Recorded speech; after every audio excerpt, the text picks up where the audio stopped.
Salmon Science Friday, week 9, feeling fine. Welcome back. So you know the drill.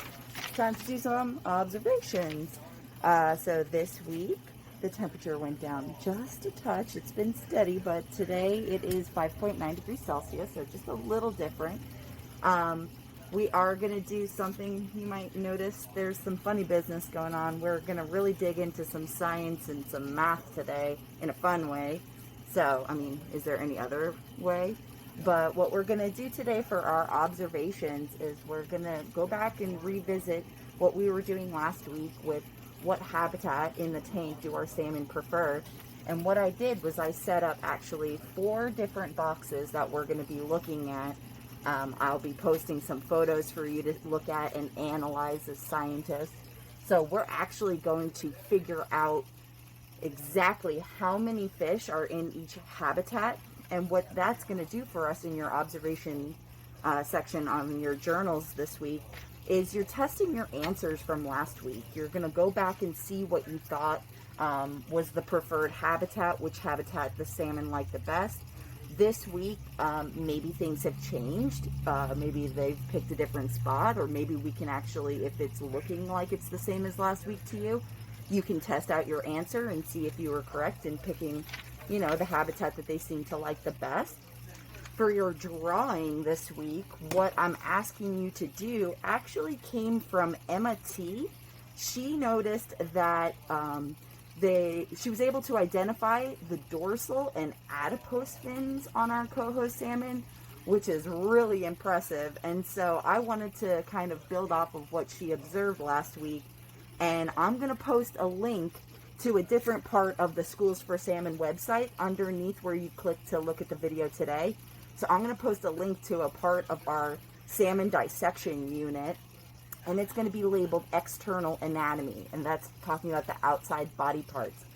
I want you, for your challenge for your drawing this week, to draw your favorite. Pick one of your favorites. If you need to pause the video and draw it out, pick your favorite salmon.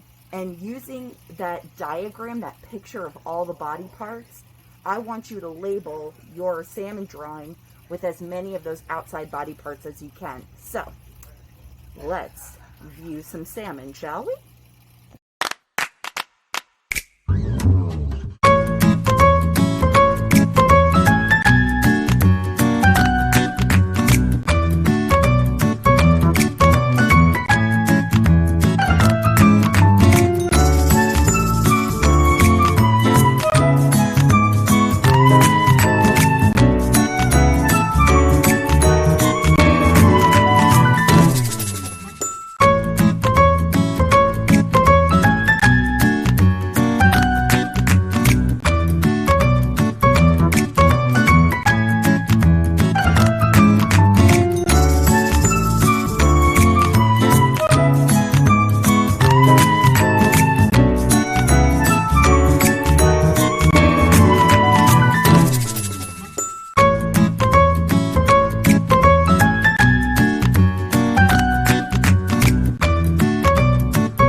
Hope you enjoyed drawing your favorite one and labeling all the parts.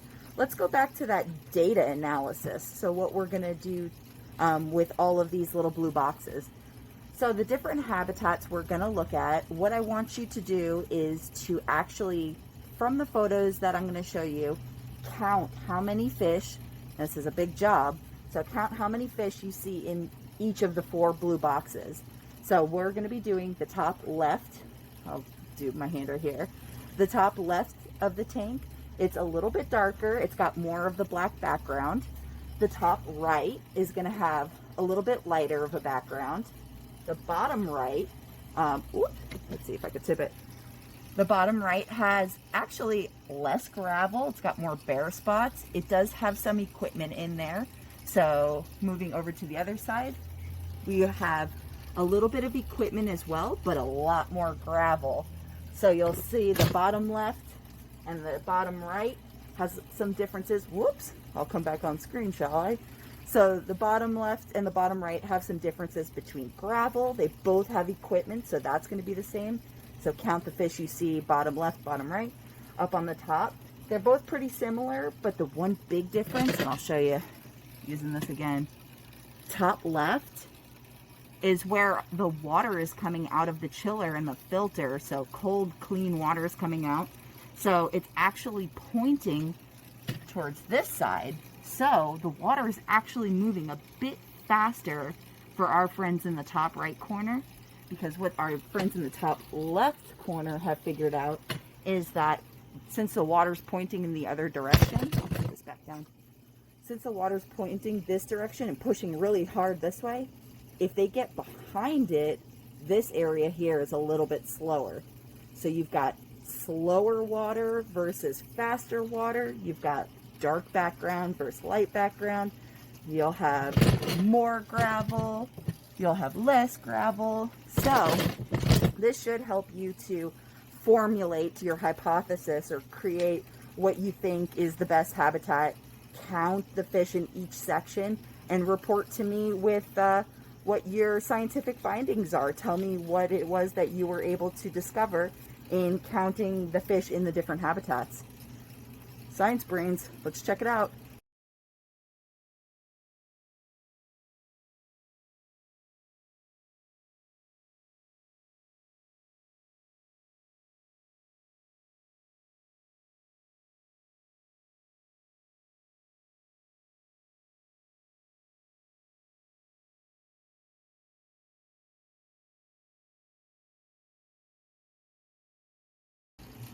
Let's learn some salmon science now, shall we? Again, using your questions that you're sending in through Flipgrid and the online forums. The first question that I'm going to talk about today is from Clayton at Sunny Slope. And Clayton wanted to know, how many body parts do salmon have? Now, body parts, when we're being very sciencey and as you get closer to doing your dissections, we're going to talk about anatomy. So anatomy are parts of the body, and we are going to look at parts on the outside and parts on the inside. We're going to see that salmon actually have a lot of body parts. I'm not going to give it away too much right now because my challenge for you this week is to actually use that diagram that I told you to look at to label your fish. You can look at the inside and outside, and I want for next week, I want you to tell me how many body parts you were able to count using those diagrams. But to kind of give you a fun fact about salmon and their body parts, so body parts can include the stuff on the outside, like I said. Then on the inside, it'll be organs and tissues and muscles and bones. So a really cool fact that I learned about salmon skulls is that there's actually like over 100 bones just in the skull alone. So there's going to be a lot of body parts, and we can kind of break them into different groups and say, you know, how many fins does the body have? How many eyes does the body have? So yeah, they've got a lot of body parts. So thanks, Clayton, for asking that. Anthony at Washington wanted to know, how do salmon breathe? And so salmon are not like us. We breathe using our mouth and our lungs. We bring air with oxygen into our mouths, push it down through our lungs. That's how we're able to get oxygen into our blood so our body can use it to keep us alive. Fish, obviously, are in water. So step one, they're getting their oxygen from the water. So they're going to gulp in the water through their mouths. But then on the sides of their faces, they've got those gills, or the gill covers. So as they're gulping, they're pulling water through their mouths that is actually going out of their gills, but it's those little, what are called gill filaments, these little noodles that are making up their gills will be able to absorb the oxygen as it's flowing past it. So as fish are pulling water in, they're getting the oxygen through their gill filaments. Their bodies will use up all the oxygen as they need it, and then as it's coming out, when you exhale, you're not pushing out oxygen, you're pushing out what's called CO2, carbon dioxide. So fish will also do this. They'll breathe in the oxygen through the water, use it up in their bodies, and then when it comes out of the gills, it's going to be carbon dioxide. So the gills are how they're breathing. That's how they're respirating, like we do. Great question, Anthony. Maya at Sunny Slope wanted to know why our why our fry have clear fins. And I thought that this was just such a cool observation. It was something that I hadn't even thought of. So right now, like you saw, our alvin were sort of clear and now have become a little bit more shiny, shimmery, and colors on their skin.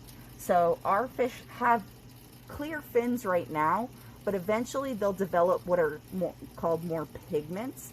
They'll get more color into their fins. So right now we're seeing clear fins just because they're still developing. So great question, Maya.